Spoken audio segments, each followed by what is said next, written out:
Eh ben on n'est pas trop mal là. Hein? T'es sérieux avec ton dessin pourri là? Bah quoi, il est cool, non? T'as pas mieux à faire que de dessiner Nigel en Pikachu? Je sais pas, comme par exemple chercher des idées pour tes tutos par exemple? Ouais, c'est vrai. T'as pas d'inspiration, c'est ça? Regarde tes commentaires. Mais oui, Eureka! I am the doctor. A raison, ça ferait un bon tuto, merci! I am the doctor. Eh oh, c'est quoi cet accent? On est en France ici, donc tu parles français. Mais oui, Eureka! I am the doctor. A raison, ça ferait un bon tuto, merci! I am the doctor.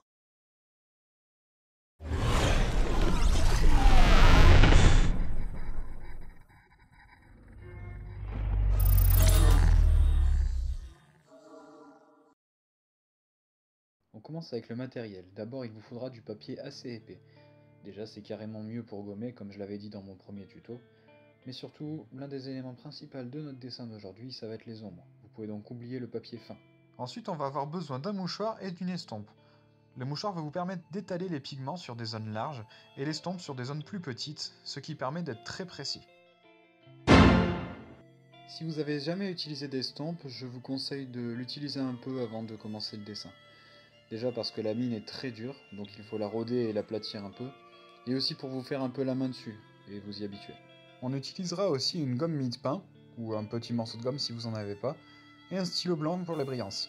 Et enfin, d'un crayon ou d'un critérium, que j'utilise pour ce dessin, parce que les critériums c'est la vie. Y'a que les imbéciles qui changent pas d'avis, il paraît. Ta gueule, juste ta gueule. J'avais réalisé ce dessin pour mon pote et sa page Facebook Harry Potter et la magie continue. Je vous conseille vraiment d'aller y faire un tour, il poste du contenu hyper original, des infos peu connues, des objets de collection, etc. Du coup pour ce dessin, j'ai choisi d'utiliser le tracé de son image de profil. C'est une bonne technique pour les débutants, ou pour les flemmards comme moi, parce que déjà on dessine qu'une partie du visage, et aussi parce qu'on compresse énormément de détails dans un espace assez petit, ce qui permet de donner un aspect réaliste au dessin. On va ensuite dessiner Harry qu'au brouillon pour l'instant. Qui l'a dit, Rico? Sur ce jeu de mots pourris, je vais commencer le dessin en attaquant par l'œil. Sur notre modèle, on voit qu'il y a beaucoup d'ombre. C'est donc là que l'estompe va entrer en action. On commence par remplir la zone de l'œil entièrement de gris qui sera notre teinte de base. Le but c'est pas de reproduire de manière exacte le modèle. Quelque chose de différent mais qui s'en rapproche quand même fera tout autant son effet. Avec un morceau de gomme mie-de-pain, gommez le centre pour l'emplacement de l'œil. J'ai choisi de faire un œil assez simple pour ce dessin par manque de place pour le dessiner, mais je sortirai normalement bientôt un tuto sur les yeux réalistes et cette fois détaillé du coup. En ce qui concerne les ombres, on va assombrir la partie haute du verre et aussi le côté droit, ombré à cause du nez. Puis on ombre la partie basse, la zone en dessous de l'œil, qui correspond à la paupière. On va jouer avec l'estompe en appuyant un peu moins fort pour donner une nuance un peu moins sombre entre les deux.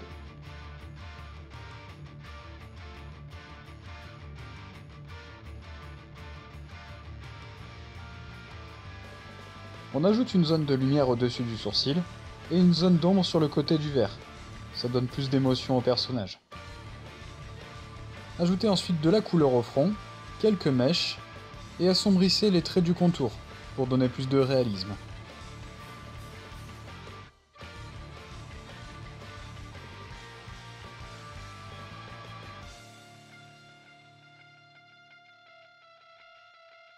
Ensuite, on fait exactement la même chose pour l'autre côté en variant un petit peu les ombres.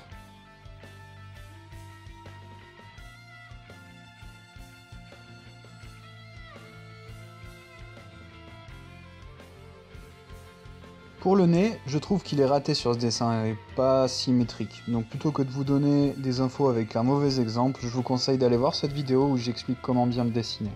Merde, j'ai oublié l'élément le plus important du dessin. Pour le bas du visage, appliquez une teinte plus claire au mouchoir ou très légèrement à l'estompe. On va laisser le côté droit du visage, à notre gauche, blanc en zone de lumière. Beaucoup de personnes ont du mal à dessiner les oreilles. Il suffit juste d'assombrir la zone du centre et de dessiner des zones d'ombre autour. Ensuite, on dessine la veste en dessous d'un gris très foncé et en grise autour pour faire ressortir le tout. Je repars ensuite vers le haut du visage parce que je suis un mec comme ça, moi je suis pas organisé, et je continue les cheveux. C'est simplement des traits épais à un bout et fins à l'autre qui partent dans tous les sens.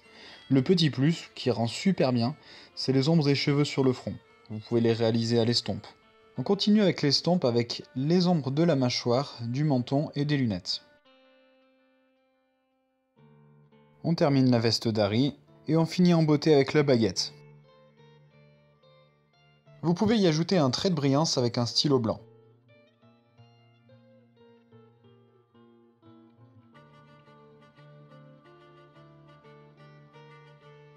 Je pensais pas que ça serait pour moi aussi bizarre et dur de commenter mon propre dessin, mais je referai sûrement à l'avenir des tutos de mes dessins, donc n'hésitez pas à demander si un tuto sur telle ou telle chose vous intéresse. J'espère que la vidéo vous aura plu, à la prochaine, ciao!